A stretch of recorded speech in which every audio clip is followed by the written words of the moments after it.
What up? Thanks again for tuning in. This is The Activated Podcast, your boy Ibu, live and direct inside of Mama Land Restaurant Lounge. Once again, thanks for having us. We're still waiting on our free meal. And today's been a difficult kind of day, but we're still here. We're here, man. I want to give a big shout out to these two young men for pulling up, and then we were trying to do this podcast a couple hours ago. Yeah. Apple let us down big time.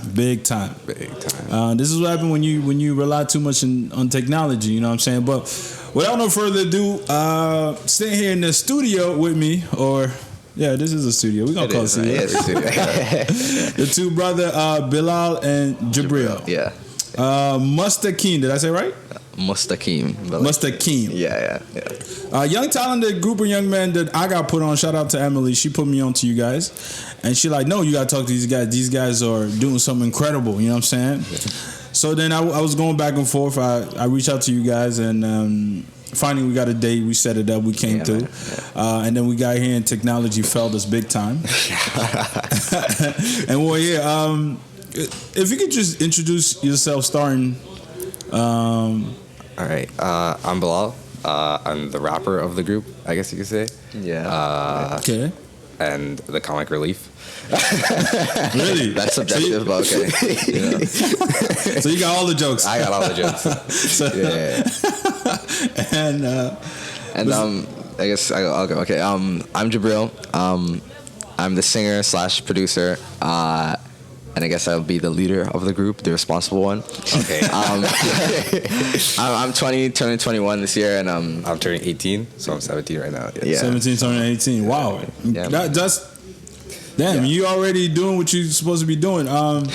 Before we even get into the raps, I want to ask you something, because as we're setting up, this whole technology failing us triggered me to be like, how do you guys feel about social media and being connected as far as technology? Are you on it constantly, or do you? You want to take this one? Yeah, I have fallen victim to social media. I can say that.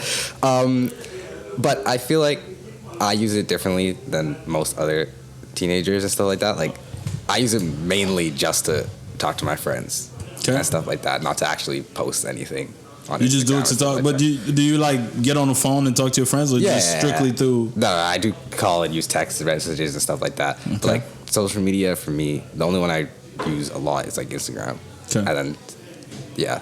So you could get rid of every single app on your phone and just have Instagram, and you'll be good. Straight? Yeah, pretty much. Do you think it's affected you in a negative way at all? I don't know. Maybe I spend too much time on it. On average, how much time would you say you are on Instagram? Well, I guess it depends. Cause like that's a fat 7 hours, fam. On a day? No. Sporadically, no. Because it depends. So say what? 7 hours? No. Okay. Djibreel, chime in anytime you want to. Okay. Okay. Let me ask him. How much time do you think he spends on social media? Okay. I think I'll just make fun of him. So like maybe 2 hours, 2-3 hours, 2-3 hours, 2-3 hours. Yeah. I think that's accurate. Yeah. It just depends on where I'm talking to my friends on. Okay. It'll be Instagram, or it'll be Snapchat, or it'll just be through text messages or calls and stuff like that, right? But sometimes it could be a lot on Instagram, and then other times, like, I'll barely only be on Instagram, only like once or twice a day. And what about you? No, go ahead. No, I guess like for me, I don't got nearly as many friends as he does, so I'm on it mainly. He's a cool one of the group. He's more sociable. I'm on it mainly just like to observe and stuff like that. I just like to follow a whole bunch of people and like see what's going on. But what's interesting though is that we're technically kids of like the social media generation and stuff like that, and now like as artists, it's kind of a necessity for you to be active on social media. But it's only really like, I'd say this year, one of our New Year's resolutions was to be like more active on social media, because like really it would just be like, oh, we have a new song out, post that, maybe a picture of our performance here and there, but we'd never really be like, like you guys are not like engaging with supporters and things like that. So you're not taking it a conscious decision. But let me ask y'all this: do you think it's more important to connect through social media, or to like almost have the old school mentality of going everywhere, just shaking hands and making a contact as far as like I think like face to face? It's a mix of both, because for the like past couple of years we've been, I guess, old school mentality, where it's like we performed a lot of places. The only times we'd get like a boost in social media following was after performance, where we're literally like, follow us on Instagram. It's at Mustaqeem Official, by the way, shameless plug. Of course, plug it. Yeah. And so we did like the old school way, but then eventually, like, you know, you start to realize that you're missing out on a whole world where like everybody else is like connected through like social media and stuff, and you're kind of lacking. So I think you kind of need like a healthy balance, because there are some people who, like, you know, we know who are only social media celebrities and stuff, but they don't actually have much traction in the real world. You know what I'm saying? Their personality kind of sucks in real life. You ever met somebody in real life and go, man, this is kind of disappointing. I thought you'd be a lot cooler in real life. Yeah, sometimes, yeah. Give me an example. You ain't got those names. I feel like anything that stands out. That's me. Really? Like, a lot of people see us on social media and stuff like that, but in real life we're like shy, because we were homeschooled, right? Like pretty much our entire life. So we're not that sociable people, but like we'll be on stage and like rocking the stage and stuff like that. That will come off and we'll just be like, that people try to engage conversation, we'll talk to them, but it's very like awkward-ish kind of. Yeah. And it's funny because like there's a thing called like the social media influencer voice, where they'll be like all bright and bubbly on their Instagram stories and stuff like that, and then you meet them in person and they sound completely different. And so there's always this kind of like, you know, like shock that you get. We're like, oh, okay, you know, I didn't expect you to sound like that in real life. I mean, it's a great perspective that you guys have, especially being as young as you have. You're kind of even like able to tell the two words about, like, as far as even social media, real life, and these kind of things. But I want to know, like, for you, Djibreel, how do you think social media has affected you in a negative way? Like I was saying earlier, like, I'm kind of an observer, so sometimes I feel like, you know, you can get caught up in other people's lives and you're always comparing, right? So I follow like a lot of like different artists and stuff like that, and they're like, oh, you know, I'm at the Grammys, I'm on tour, whatever. And I'm like, damn, man, they're my age. You know what I'm saying? I follow like Shawn Mendes, Jaden Smith, and stuff like that. They're my age, right? They're 22, and I see what they're doing. I'll always like compare mentally, right? And that's not always the healthiest thing to do, because, you know, like everybody has their own pace and stuff. So, you know, I've kind of learned to just like, you know, step back a little bit. What do you do? What do you channel within yourself to make sure that you got these almost like checkpoints, right? Like whatever you tend to get, like, okay, maybe this is too much, I need to come back to reality. Like what is for you? What's that checkpoint? What is that one thing you do that could bring you back? I find that it's working on my own stuff. You know, so like you'll see when, you know, like when other artists, you know, like they put out their stuff, you know, they start being like, oh, #1 song in the country, #1, whatever. And I feel like, okay, you know, I'm sitting here on my couch playing FIFA for like 12 hours straight, man. Like, what am I doing, right? So then what always kind of helps me is that it's like, you know what, let me just get up and start working, you know? And then like, once you do that, you know, even like going to performances, doing a podcast, it makes you feel like you're getting somewhere, right? Like you're getting something done. Some traction, Yeah, so like once you do that, then, you know, it makes it better. Like you feel like you're on your way at least, and not just like being stagnant and stuff. So very nice. I know we jumped ahead a little bit of the conversation, but it's just, you know, this damn computer breaking down, and it triggered me like, yo, let me gauge to see how they feel about the social. But let's dial it back just a little bit, because when I came across your profile on your Instagram, because that was the initial for me. I don't want to say meet, but this is how I got put on to you guys. And then I was like, yo, I thought you guys were like East African, right? And then as we got to talking before the podcast and things like that, you were breaking it down. So talk to the listeners, because I mean, I know now, but like tell the listeners a little bit, like, what's your background, like. So our dad is fully Guyanese. We don't know exactly which part, if it's like 100% black Guyanese, there could be some brown Guyanese as well in there. And then my mom is a mixture of Jamaican and then Afro-American. And a whole bunch of, and then just a whole bunch of other stuff. Like, just like we're mixed, I guess you can say. So you guys just kind of, you know, you're a mixture of a lot of things, and then But you've never heard like the East African trait, like people thinking. Maybe all the time. We get that all the time. Yeah, people what do they think he's Somali? Yeah, like so all the time. I'm not gonna lie to you. I was like, and on top of it too, I think what kind of drove me to that conclusion, also like noticing that you guys are also Muslim, right? So automatically I'm like, they got the look, they gotta be Sudan, Ethiopia, like around that area east, right? And then when you told me Ghanaian, I was like, what? He gets Sudanese. Yeah, I get Sudanese. Sometimes I get Somali, and what's funny is like, you know, because I mean, there's a lot of large Somali population in Toronto and stuff like that. 100%, yeah. And when we perform in like, you know, Scarborough, Mississauga, and stuff like that, some Somalis will like come up to me after. They'll be like, "Yo, man, it's so nice that you're out here repping us or whatever." And I'll be like, "Hey, man, you know what I'm saying? Like, I'm not actually Somali or whatever." And they're like, "No, man, but we claim you still though, so it's good." I'm like, "Hey, you know what? At least you don't just ride the wave and be like, yeah, just support me kind of thing." Yeah. Shout out Somalis, on man. You guys spoke about being homeschooled. Yeah. That triggered my curiosity a lot because I'm trying to, whatever I see or hear people have been homeschooled, I just want to understand a little bit what that process is. So, I mean, homeschool meaning you wake up whenever you want, and you do your work whenever you want, or just kind of. And what do you think? Why was the decision of you guys being homeschooled? Do you know why your parents decided to do that? It was mainly our mom, and like she just didn't really like the school system and like the environment, like. Because like a lot of it can be like other kids can have a bad influence on kids and it just kind of like grows and stuff like that, right? So she wanted to like, I don't know, I guess protect us or shelter us in a way. And also she believes that the early education system can dampen creativity sometimes. Okay. And I guess she wanted to unlock you guys' full potential, like you. Yeah. And then you don't want anything to hinder whatever your true potential was. Okay. Yeah, because kids can, you know, they develop at different speeds, right? So like if you're, you know, a certain age and you can't read yet, then you're made to feel like you're stupid for like the longest time. You know, things like that. And then you know, we've had a lot of friends who like they would start off homeschooled with us, whatever, and then they'd go to like public school for a little bit, and then they come back and it's like no shade to public school, whatever, but they'll be like different. They'll be acting different and stuff. And I think just one of the biggest things that we've gained from that is just this kind of unhindered confidence that you can have because, you know, again, in like the public school system and stuff like that, there's a lot of degrading that can go down sometimes if you don't grasp a concept soon enough and whatever. And then also, you also get to understand what it is that you have an affinity for. So I honestly feel like we wouldn't have been able to pursue the music as young as we have because we started when he was like 12 or something. 11 actually. Yeah.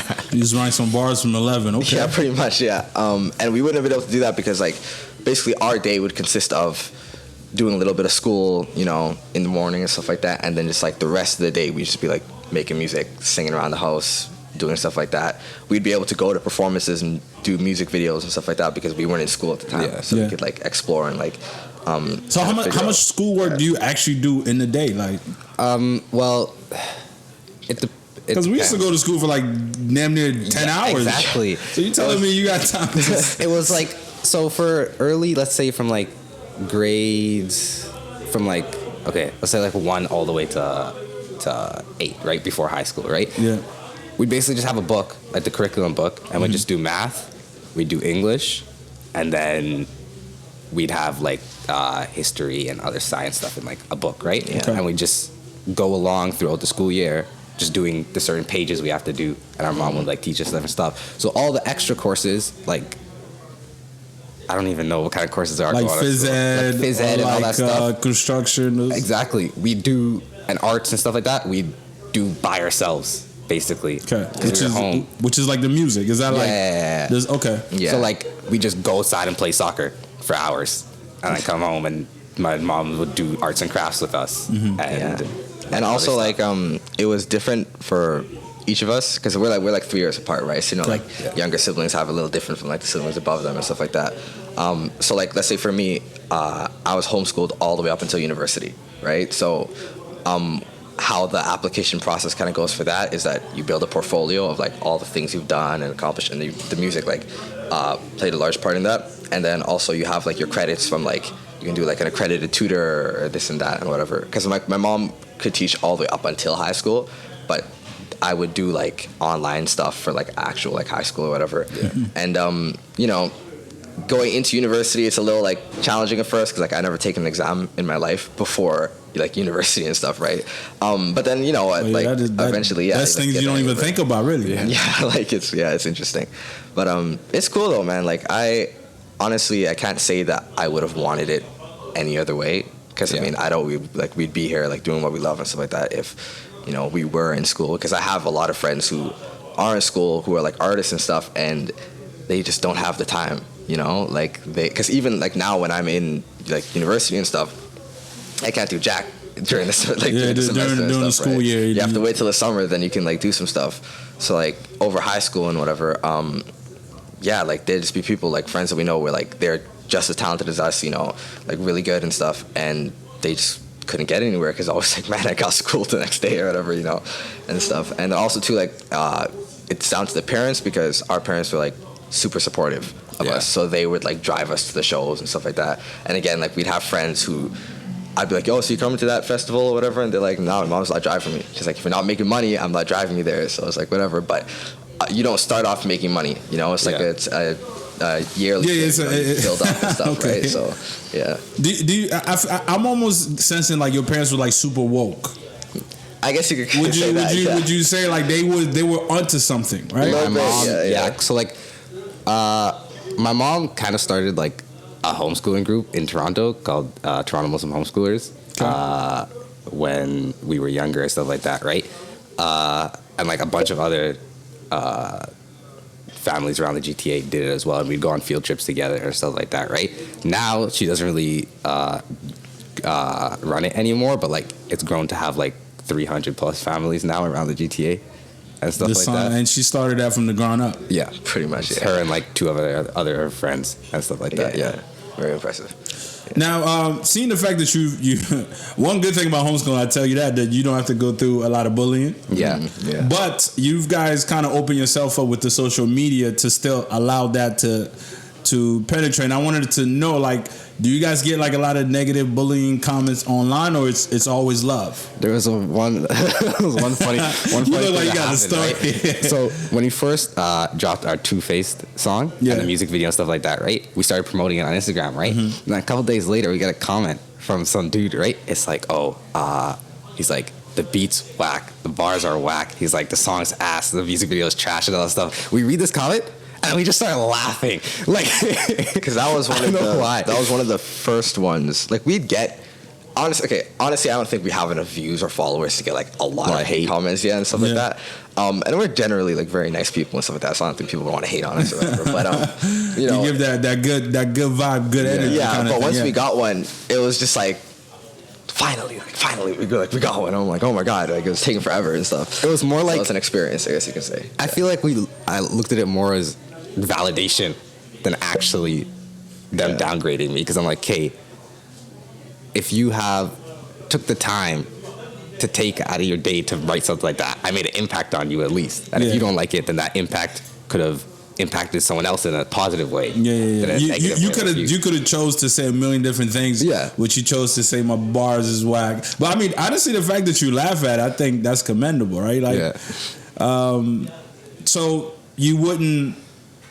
So is that the only outstanding thing? Like, is that the one thing that comes to your mind as far as like negativity? Well, you know what? Actually, like, because we are Muslim and stuff like that, we perform a lot in like the Muslim community. And what's interesting about it is that there are like certain groups of people and demographics and stuff who don't take that well to hip hop and black things in general.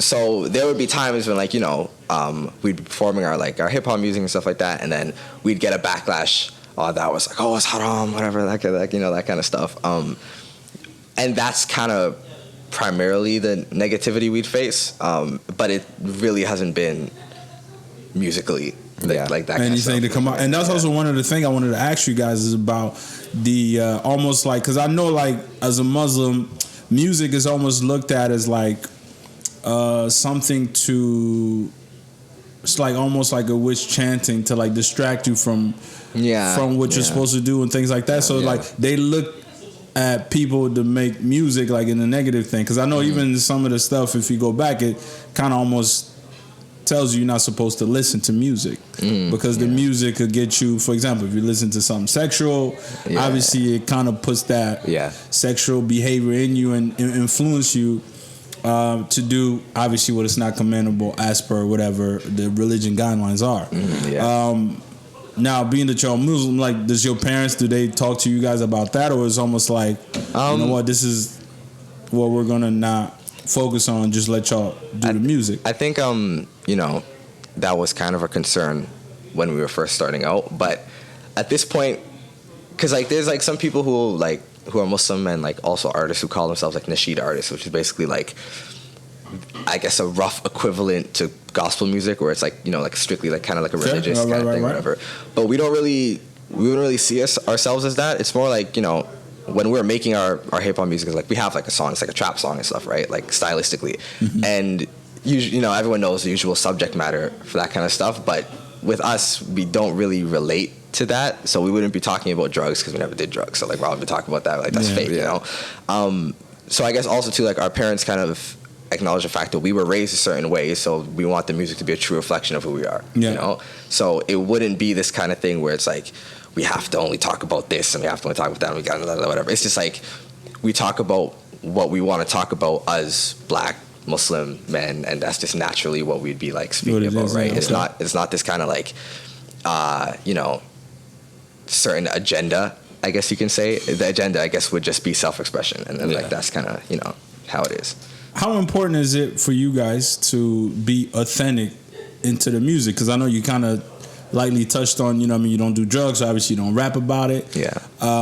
Do you think also the lane that you guys are choosing, as far as like being clean cut, does that allow for any, I don't want to say damage control, but like as you evolve and you grow, like your mindset might change and things like that? Yeah. Do you think that the style of rapping that you guys are choosing is kind of putting you in the lane where you won't be able to come out of in the future or anything like that? Or do you just go, but like, you know what, this is true to myself, we just gonna rock like that? I know, like, when we started off, we were more, I guess, explicitly religious, I guess you can say, when we started off.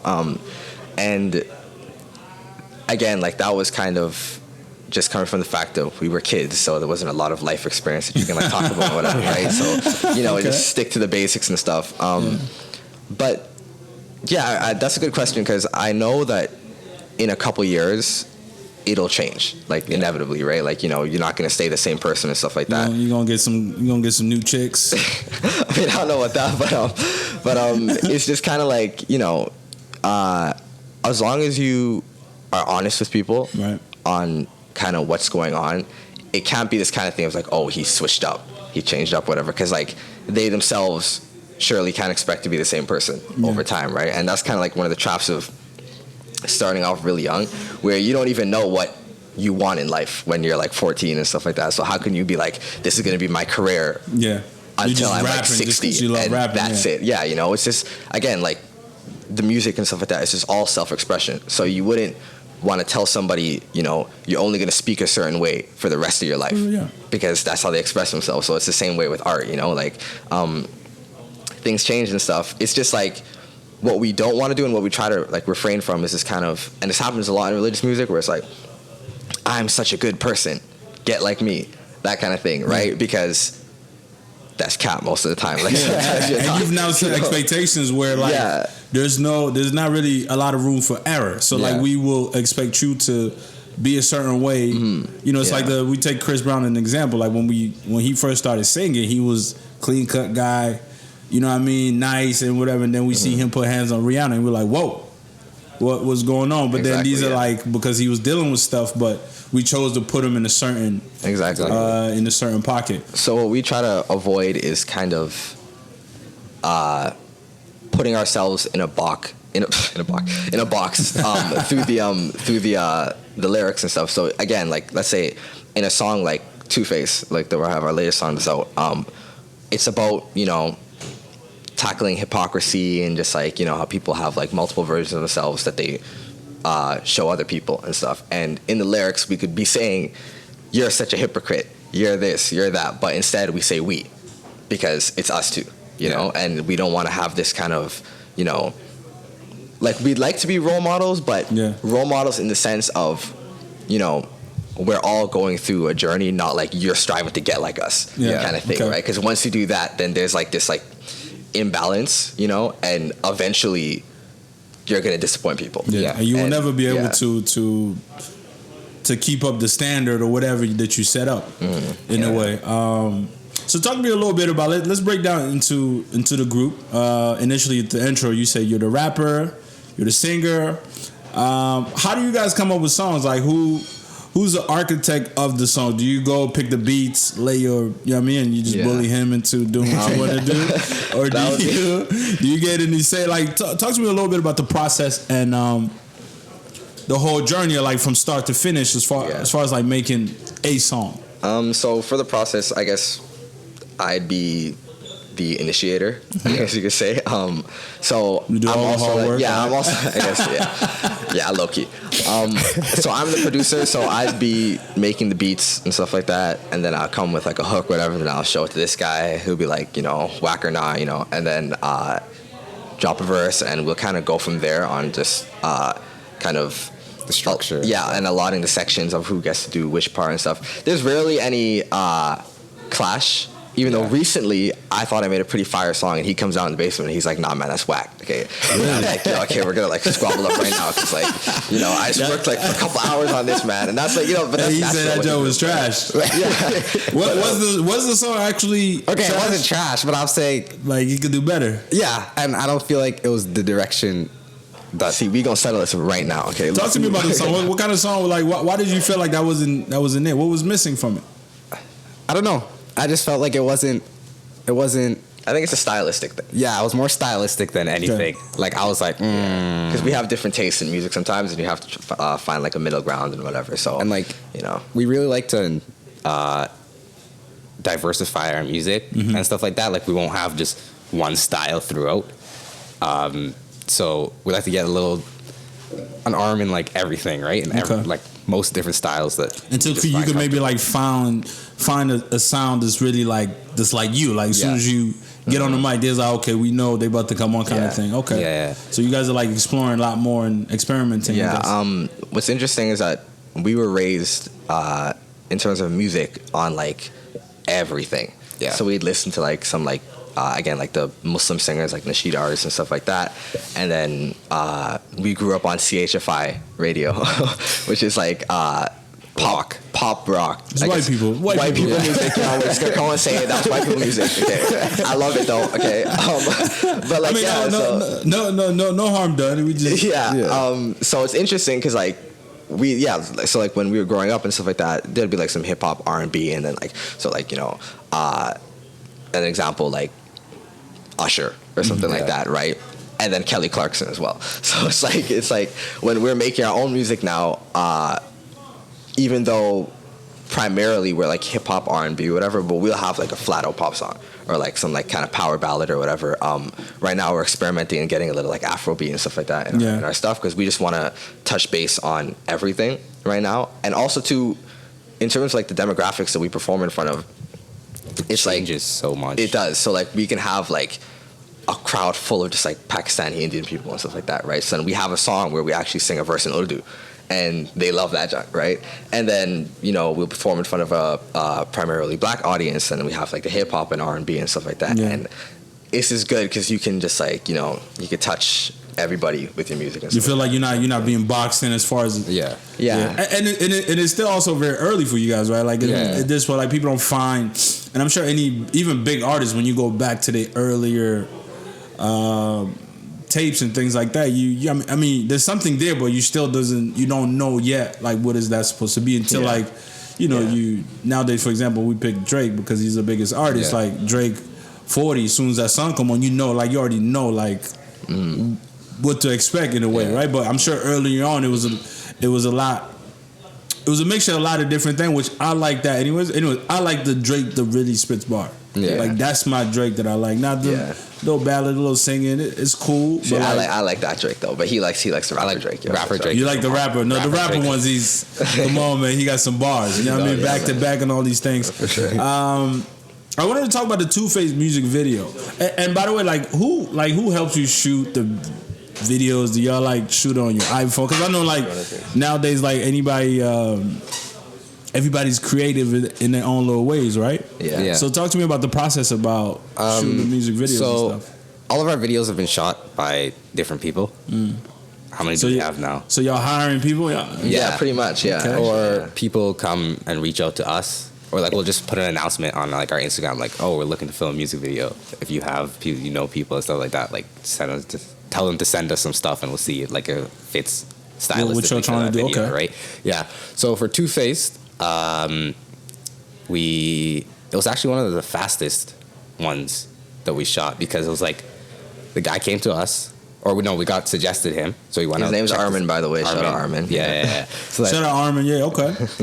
We checked out his Instagram, stuff like that. We're like, hey, it's cool. Stylistically, that's what we want for the video. Then we hit him up, and then we met one day to discuss like a bunch of stuff on the video, and then we shot like 90% of the video just in one day. Really? Yeah. That was cool. And in terms of the artistic direction and stuff like that, usually when we're making a song, I kind of have like an idea of what I want it to be. Okay. Like while we're making. So you're already setting up the video kind of thing. Yeah. Right? So I kind of knew like I wanted it to be like all black and white, get a little edgy and junk, And then what was cool is that the guy that we worked with, Armin, he was really able to kind of translate what I had in my head into video and stuff, and he kind of helped us create the set. So there's like a part where we're kind of in like shadows, where like half the face is like dark, and it's like half yours. That was the video that I watched, and I was like, okay, these guys might be onto something. And then I went back and I listened to, I think, was it like your first project that you put out, Muslim in the City? Yeah. Listen to that, and I was just trying to pick through and see like what songs that I gravitated towards, and the one that stood out to me was Miracle. Yeah. Oh, okay. Yeah. Miracles was that's the one that resonated to me a lot more, and I wanted to actually ask y'all, like, on that project, what was your favorite song off the project? That was my favorite song. That was your favorite? Yeah. What about you? There's one called Who It's For. That was like the more like slow R&B one and stuff like that. And I like that one. Yeah. So I take it you're the lover boy, and he's the. You know what? Actually, like in terms of like our public persona or whatever, he's way more personable than I am and stuff like that. And like all the fans, like, where's Bilal, man? I love Bilal. Really? Bilal's the best, whatever. I feel like you're like the. I mean, this is just. I haven't experienced you guys like. Yeah. In thing, I think you're definitely the. But no, in terms of like, recognized way more than I do. It's the dreads, it's dreads and glasses. There's not a lot of people with that, so That's true. But I think it's just like kind of on stage and stuff when you're like singing or whatever. That's kind of the vibe that you're giving off. So I guess a lover boy or whatever, if you want to say that. But yeah, in terms of personality, there's nothing wrong with that. No, in terms of personality, he's like, I guess you could say he's the more. I guess personable is what what you'd use and stuff like that. Yeah. But like it also reflects like comes off the style of music we listen to as well. Like I'm like jazz rap is probably like my favorite genre, right? It's like Lupe Fiasco, Kendrick Lamar. Who else? Actually, that's kind of the same kind of vibe I get when I listen to you guys. Yeah. I was gonna say Jonah Lucas, not Jonah Lucas. What's this guy? White boy. Logic. Yeah, he's one of my favorites. I definitely get the Logic vibe when I first listened to you guys and things like that. I wanted to. You guys have a manager currently or no? So here's the situation, right? Because we started when we were so young. Okay. Our mother is actually our manager, technically, like de facto, right? So even to this day, shout out moms, she'll still do like some of our like emails and stuff like that or whatever, and then like if we're performing like a festival or something like that, she'll like come with us and be our day manager and stuff like that. Okay. However, we are currently looking for a manager. Yes. So any of y'all listening, man, hit us up. We're desperate. So mom, like, yo, you know what? I'm tired of baby y'all around. Y'all got to figure. No, that's the thing, man. Because she's an entrepreneur herself and has like she has a lot of flower business and stuff like that. Yeah. So it's starting to get to a point where like usually like a couple years ago she would have drove us here. Yeah. But it's now like y'all got a bus from like yonder and just come over here and do your own thing because like y'all grown now. So Yeah. Y'all gotta figure out on your own. Actually, when I was coming here, I was wondering like, damn, like. I wonder if you guys came with your parents and stuff like that, or with your mom. And then I came up, it was just y'all. I was like, all right, cool. I could bully him a little bit. No, I'm just joking. No, that's good. Have you guys listened to Nipsey Hussle? Have you Admittedly, no. Yeah. I was a little ignorant. you've I was a never- little ignorant on that, man. That's my bad. Though. So when you saw the tragedy and things like that, did it affect you any kind of way? I mean, don't feel pressure. Like you don't got you ain't got to be like fake deep. Like nah, maybe I was hurt. I just wanted to kind of get a sense. For me, yeah, it was more like I first heard of him when he won the Grammy, right? No, he was nominated. Yeah, when he got nominated for the Grammy, I was like, oh, like who's this guy? I've never heard of him before, and stuff like that, right? And then after he passed, right, I saw like on all Instagram, social media stuff, like his impact on the community and stuff. Yeah, I saw huge. a lot of the rappers that I listened to be like, this guy was the truth. very important Yeah. and big thing. So I was like, oh, okay. Like, obviously, I didn't listen to any of his music before, so I didn't really know. So like, when I first heard the news, I wasn't like, oh, saddened and stuff like that. But like, I guess it's when you lose someone like that, any one of these people could go as well, right?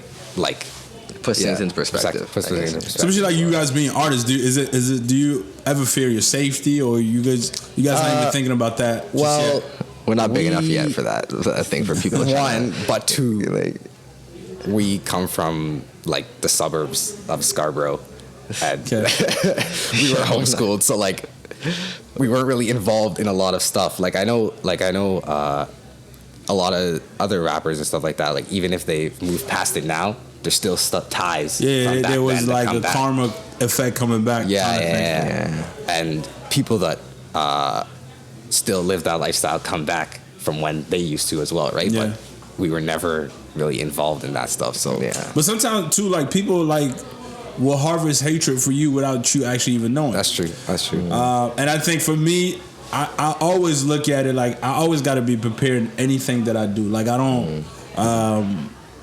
don't like to go into a situation thinking, nah, I'm not big enough, or nah, they won't know who I am, or nah, because I feel like sometimes you do yourself a disservice. Yeah. Because you let your guards down where you should really be aware of things going on around you. You know what I mean? Like, yeah, that's true. So even like you guys putting out like a video and then that one kid that you never expected comes out and say, "Oh, you're trash" and things like that, but you don't know how much hatred this guy's been harvesting towards you guys, right? Yeah, that's true, man. Because honestly, whenever I see people put hatred out, especially like on social media, like I'm like what trick, like what kind, how are you really feeling to that extent? Like me, I like to read comments sometimes. Yeah. And I was like, what would make somebody wake up today and go in the shade rooms and decide they're gonna just like what's going on, like in that sense, right? So it's almost like, damn, like people are really hurting out here. Yeah, man. I mean, like, I think if I was, you know, I want to say a different person, but there were times when I'd be like I said, like how I like to observe on social media a lot. You can get like in your head and stuff like that when you see, oh, this person, let's say example Jaden Smith, right? We're the same age. This man's performing on Coachella and like doing all like getting successful and whatever, and that's good for him. But then someone could comment on him and be like, "You're just Will Smith's son, so you know you don't deserve any of it," all that junk, right? And it really just comes from how you perceive your own life and your own accomplishments and stuff like that. And if you're the kind of individual who measures a lot, then I could see how somebody could be on social media and just be like, nah, like screw this guy, man. Like, you know, it's trash. Why does he deserve it and I don't? You know, so garbage, bars are whack, whatever, that kind of stuff. And it's just about, you know, putting it into context and stuff, because everybody has their own time, everybody has their own opportunities growing up and stuff like that. But no, like I understand it actually, you know, where that comes from. Do you guys? Sorry, go ahead. No, I was saying also it's a lot easier to talk crap behind the internet 100%, than into someone's face to face. So you'll be a lot of people who do it just for fun.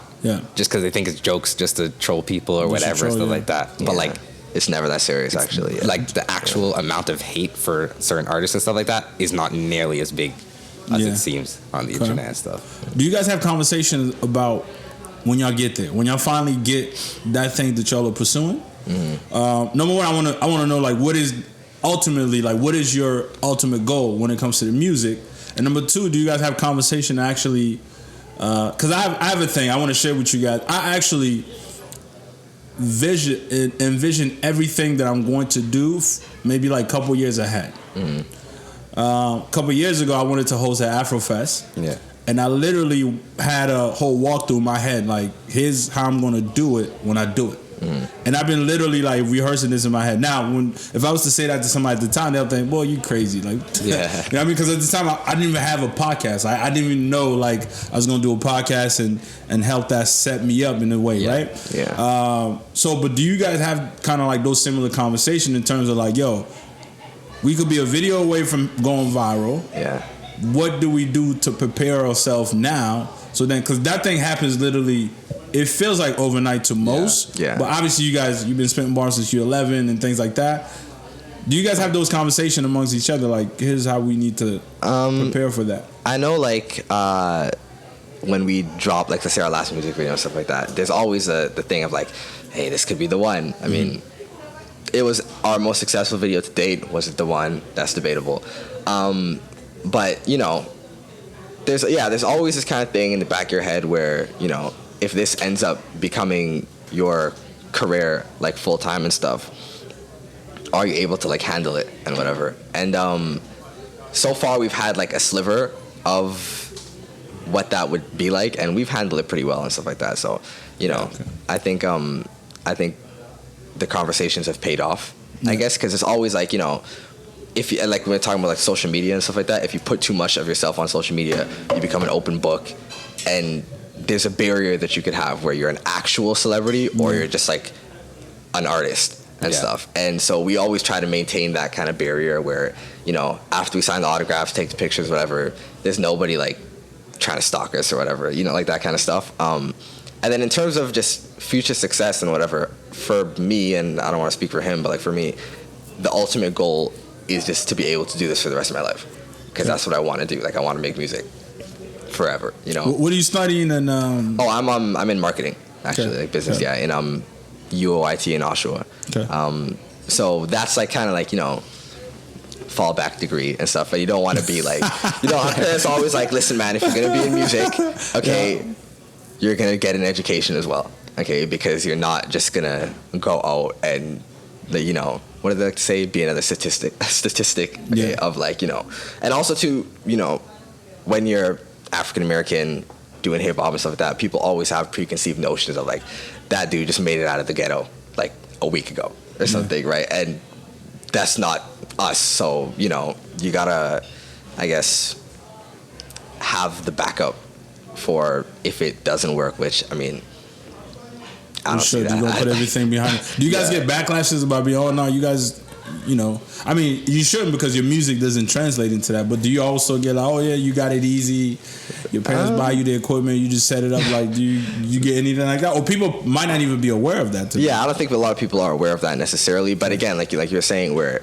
it's what you put out, it's the energy that you put out. So, you know, if we were giving out the energy that we are from, like, I don't know, the bottom, Rexdale or something like that, or like that kind of thing. And then it's like, nah, you're actually from like Markham and Steeles, like, like, you know. But we don't give out that kind of energy, so people don't expect that from us, right? And I feel like a lot of rappers and like musicians in general just set themselves up for failure by not being authentic from the get-go. And I understand why you wouldn't, because it's easier to fit in and just come out being like, you know, got my Zanny in the trap and like that kind of stuff. But like, I don't know what I'm being ignorant, but like that kind of stuff, right? Where, you know, it's commonplace, so why not just join everybody else and whatever. And again, it's not like we're coming in like saying like, oh, we're better than anybody else or whatever, but it's just you're saving yourself a whole lot of trouble at just being who you are from the get-go, and then like whatever, they either rock with it or they don't. So it's, you know, it's just like, you know.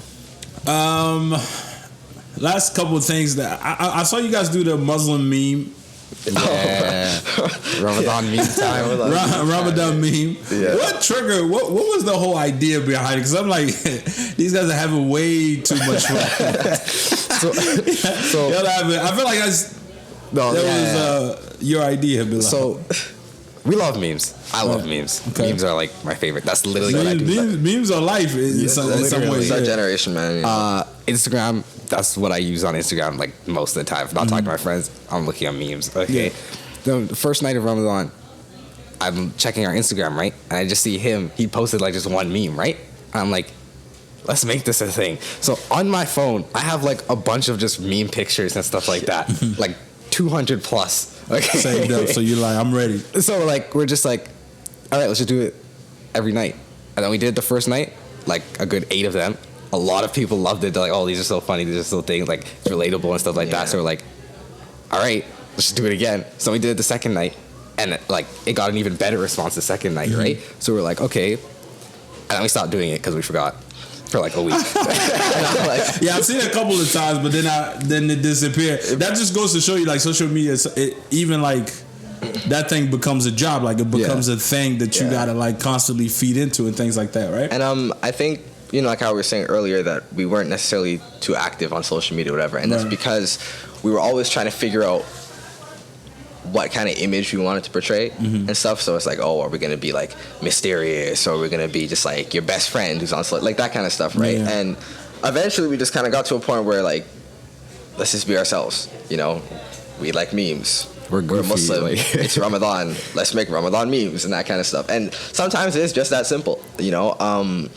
And also too, it's just kind of like, I know for a lot of you know, like Muslim kids and stuff like that, in most religious communities and stuff like that, people tend to take things a little too seriously. Yeah, for sure. Right? I can see how somebody could look at it and go, man, they're making fun of their religion. And just be offended. But me, I just looked at it like, these kids are having way too much fun but the thing is like, you know, it's real life. Real life isn't always serious. So, you know, you should be able to reflect that in what you put out and whatever. So we was just like, sometimes fasting is hard.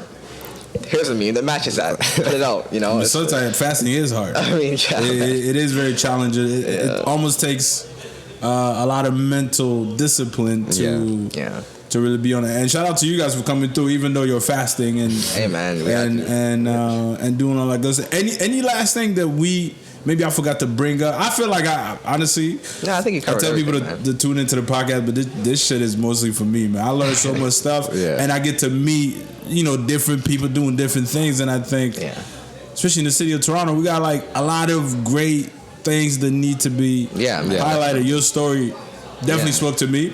Wasn't much that I could gauge from social media. I was like, man, y'all gotta come up. You know what? We learned that we should like fix that up like real quick and stuff like that. 'Cause, you know, I was like, yo, which one is who? And you're like, oh yeah, that's true. We don't know, because I'm going through it. I'm like, okay, I see one name, but even that, I'm not sure which one is which. Exactly, right? Like I have to ask you guys, and then you put me onto that, and then you know, your background and stuff like that. Which, and honestly, you that don't mean like go and share everything. Because I know for me too, like there's pockets of my life that would never be on social media. My personal life, my relationship, things like that. I used to do the whole Mother's Day thing, and I was like, this is whack. Right? I don't have to get on social media, be like, yo, mom, I love you, right? So a lot of the stuff I started to dial it back. My sibling's birthday, I used to post like, and I'm also weird in a way, not weird, but like whenever everybody's doing one thing, I dial it back. I was like, you know what? Exactly the same. I don't need to participate in this Mother's Day context and prove to y'all that I love my mom. You know what I mean? So, I mean, as long as you're doing whatever is a true reflection of you, I think it's fine. You guys would be good. You know what I mean? But I feel like people use social media to please other people nowadays, and other than just people talking to me about like, oh, I'm trying to rebrand myself. For what? You're a brand? Like, I get it. You might have 1,500 followers, but like, you've already put yourself in the position to like be stressed out. Like, you're not selling. You're probably not even making no money off your social media. You just have a small following, but it's like, why you put that kind of pressure on you? You got to rebrand yourself. Yeah, man. Yeah. Live life. You know what I mean? Like this. Exactly. If you get to the level where you at least started to make money, but it's like people. That's what I'm saying. Like people really struggle with that because they have a different persona online than who they truly are. Yeah, definitely. Yeah. I mean, I like you guys, man. Stay. Thanks for having us, man. I mean, thanks for pulling up. I have to file a complaint against Apple. Because we literally sat here for 2 hours trying to like, yo, this computer's not gonna work. You know what I mean? But before y'all go, like, plug in your social media, plug in your music video, the Two-Face one. I really enjoyed it, and I'm subscribed and everything like that. So thank you. I'm looking forward to like seeing like you guys develop, because I think for me this will be like the initial conversation, and then from here I get to gauge like, okay, I see what it is. And whenever you guys got new projects and things like that, please, most definitely come back. So on Instagram we're Mustaqeem Official. That's MUSTAQEEM Official. We're on YouTube, same thing. Facebook, no one uses Facebook, but still, Mustaqeem. That's a fact. We're currently in the process of making our first full-length album and stuff. Okay. So inshallah it'll be like best music is yet to come, We don't really like to plug our old stuff too much because it's a little whack, but whatever, that's subjective. So just follow us from now, and you can say you knew us from jump. Thanks for having us, man. And last thing, what is Mustaqeem? What does that mean? So Sirat al-Mustaqeem means the straight path in Arabic. Yeah, in Arabic, right? Man, so Mustaqeem, I'm ashamed. Mustaqeem kind of just means straight in Arabic, right? Straight path, roughly loosely translated, like, whatever kind of thing. So and it sounds cool. So you know where you're going, you know what you're doing, whatever. Straight that kind of thing. Yeah, exactly. I like y'all, man. Yeah. This is good. Make sure you guys go in there now, follow the YouTube and subscribe, and support great young men that I think that are doing good thing. And if your music is trash or anything like that, make sure. Now I feel like I could like give you a little insight, like that wasn't it. You know what I mean? I might just hit y'all up and be like, because we met. Like I always think like it's a lot more easier or whatever. Because I like, honestly, I'm like that. Whenever if I say I'm supporting you and I feel like you do something. Hey man, why did you do that? Like, what was the whole point behind it, right? Because I think a lot of the time we don't check. We be like, yo, I support you, and then you see somebody do something wild, and it's like, okay, we just gonna act like that didn't happen. If you really want to see people get better at what they do, you like genuinely be like, yo, I didn't like it, but make me understand, or maybe I think you should go this way, whatever it is. So, look forward to talking to you guys, man. Appreciate y'all pulling up. Appreciate you having us. This guy, the cool guy, he didn't talk too much, but I can tell. I think next time we'll switch paths and things like that. Yeah, a little bit, But thanks again for everybody tuning in. Thanks again for tuning in. This is the Activated Podcast, and you've officially been activated. Peace.